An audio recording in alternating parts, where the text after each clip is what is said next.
The Fur Country by Jules Verne. Part 1, Chapter 16.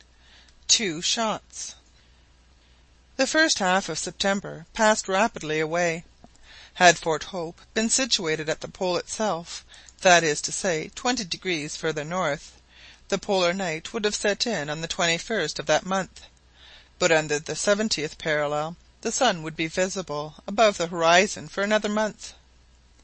Nevertheless, the temperature was already decidedly colder.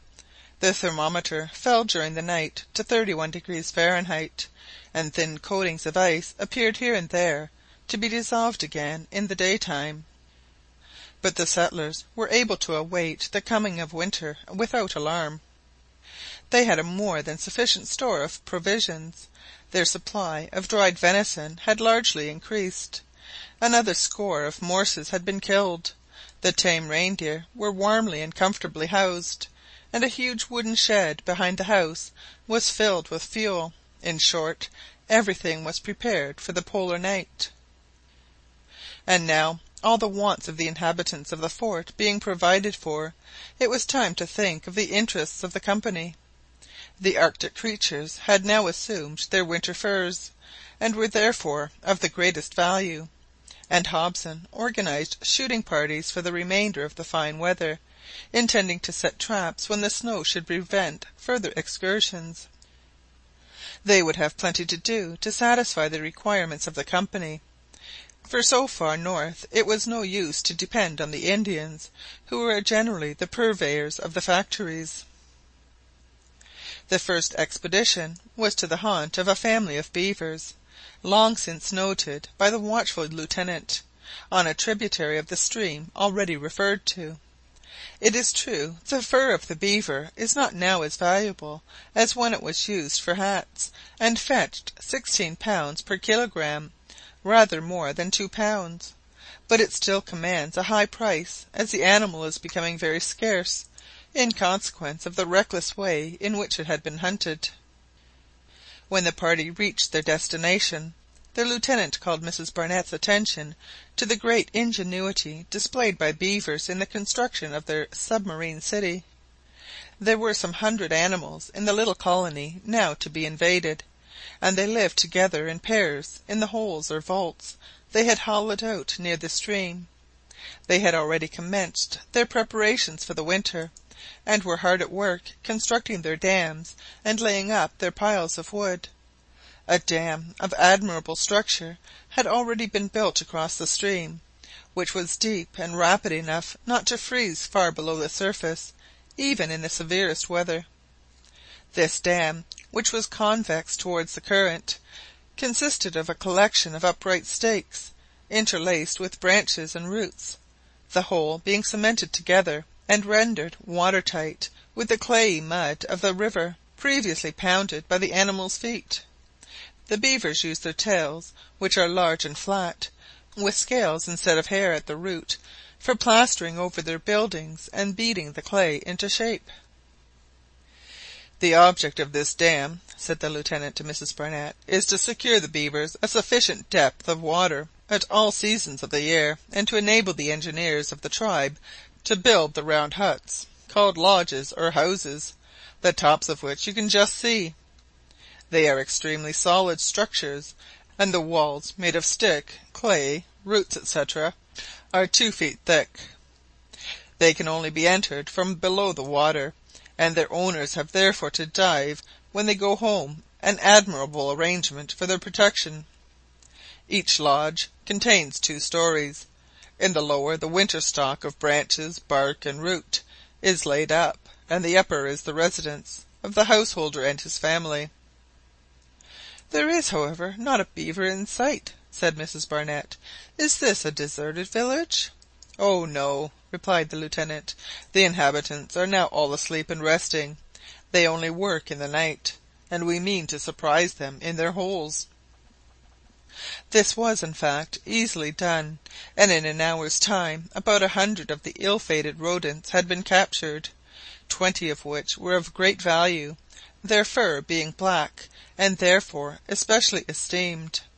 That of the others was also long and glossy, and silky, but of a reddish hue mixed with chestnut brown. Beneath the long fur the beavers have a second coat of close short hair of a greyish white colour.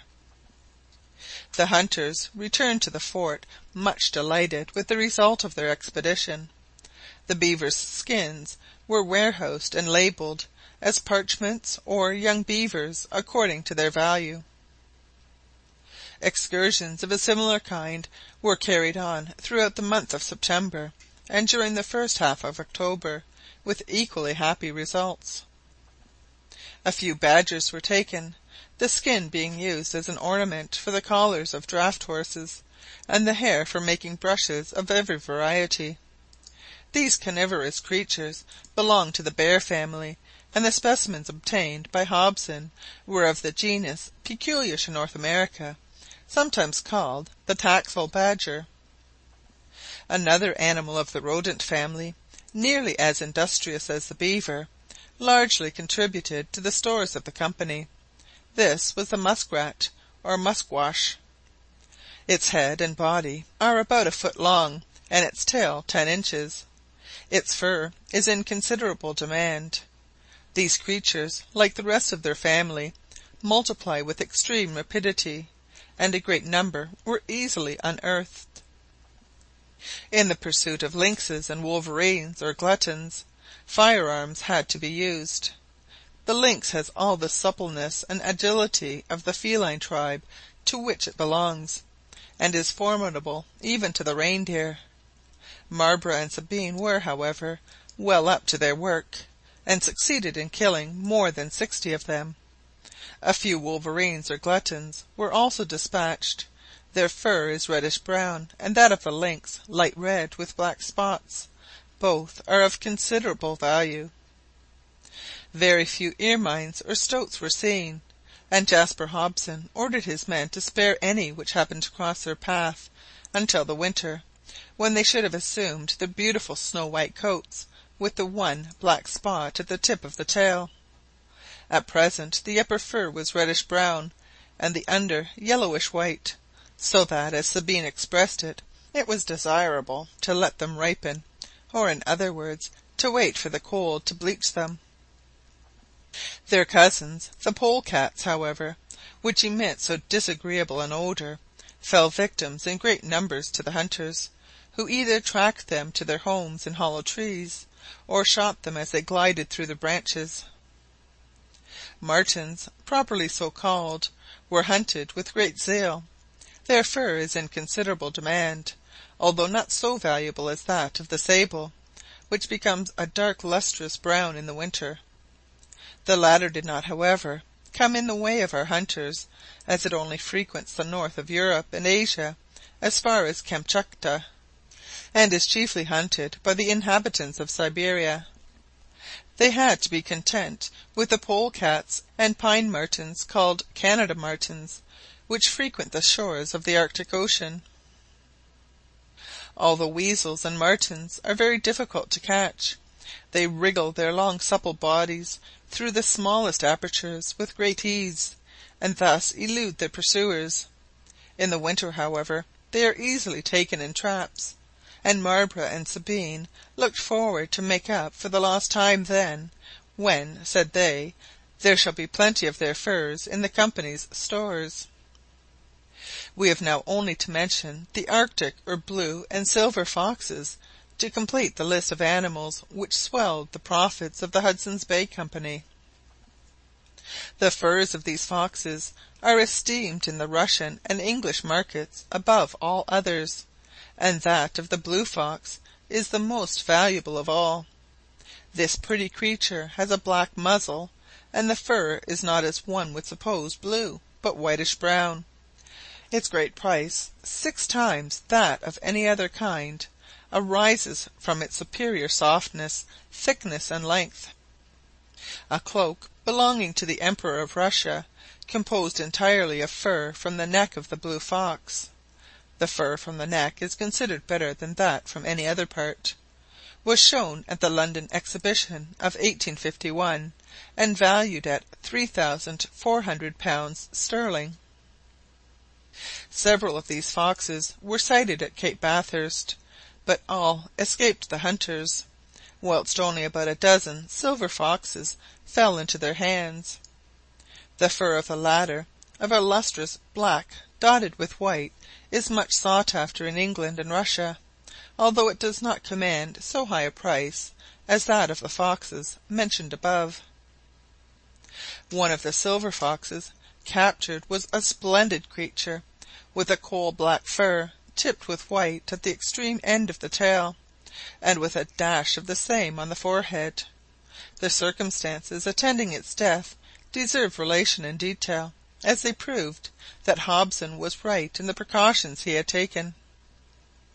On the morning of the 24th September, two sledges conveyed Mrs Barnett, the Lieutenant, Sergeant Long, Marbre, and Sabine to Walruses' Bay.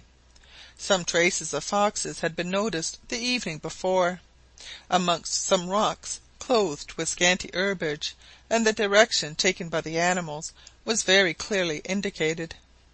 The hunters followed up the trail of a large animal, and were rewarded by bringing down a very fine silver fox.